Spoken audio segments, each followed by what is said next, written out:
Good afternoon, Chairman McClintock, Ranking Member Japal, and distinguished members of the committee. It is an honor to be here. I thank you for the invitation to share my testimony. My goal is to inspire action to safeguard the lives of migrant children, including the staggering 85,000 that are missing. Today, children will work overnight shifts at slaughterhouses, factories, restaurants to pay their debts to smugglers and traffickers. Today, children will be sold for sex. Today, children will call a hotline to report they are being abused, neglected, and trafficked, and we don't know if they're going to get the help they need. For nearly a decade, unaccompanied children have been suffering in the shadows, and I have to confess I knew nothing about their suffering until 2021 when I volunteered to help the Biden administration with the crisis at the southern border.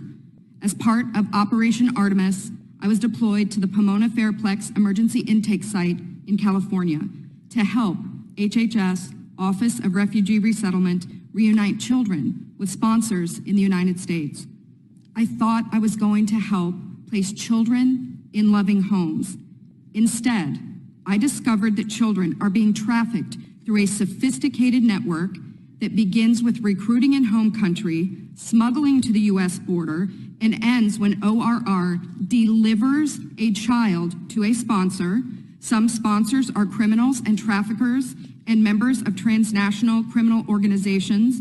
Some sponsors view children as commodities and assets to be used for earning income. This is why we are witnessing an explosion of labor trafficking.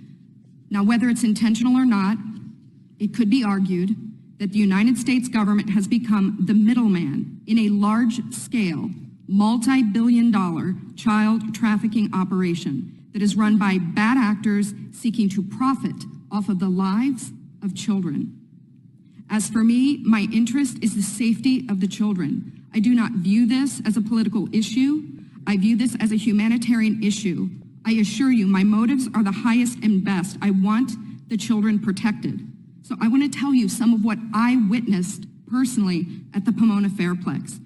I saw vulnerable indigenous children from Guatemala who speak Mayan dialects and cannot speak Spanish. That means they cannot ask for help in English. They cannot ask for help in Spanish.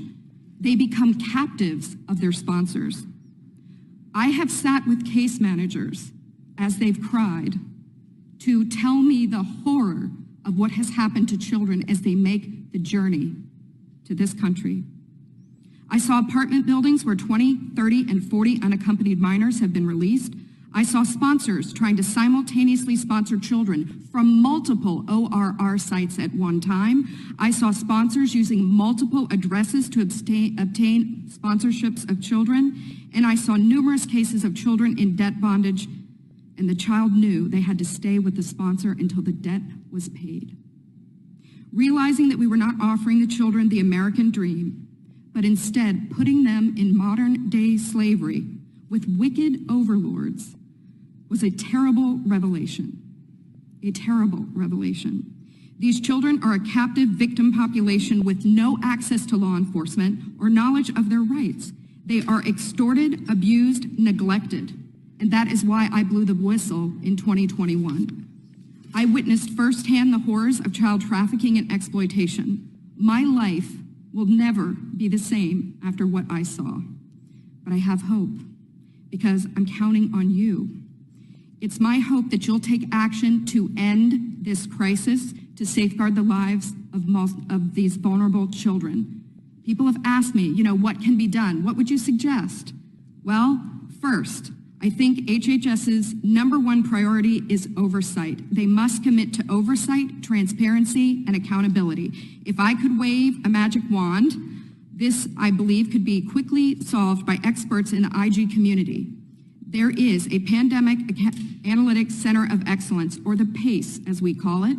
I believe if data analysts at the PACE could look at the data, children could be rescued, criminals could be prosecuted. If the PACE had access to this data, it shows where the children are and who has them. I think also We need to change the culture of speed over safety. Speed is the wrong performance measure when dealing with children. We need to revamp the vetting process of sponsors and have case managers who have investigative backgrounds, data analytics backgrounds, some certified fraud examiners. And I think we need to reimagine a system where the sponsor is the accountable party. Sponsors should be required to report to ORR. And lastly, stop retaliating against whistleblowers. Stop retaliating against the people who are trying to tell the truth to save the children. As it is written, a wise man listens to advice while a fool continues in his folly, and HHS needs to be wise to care for these children. Thank you very much.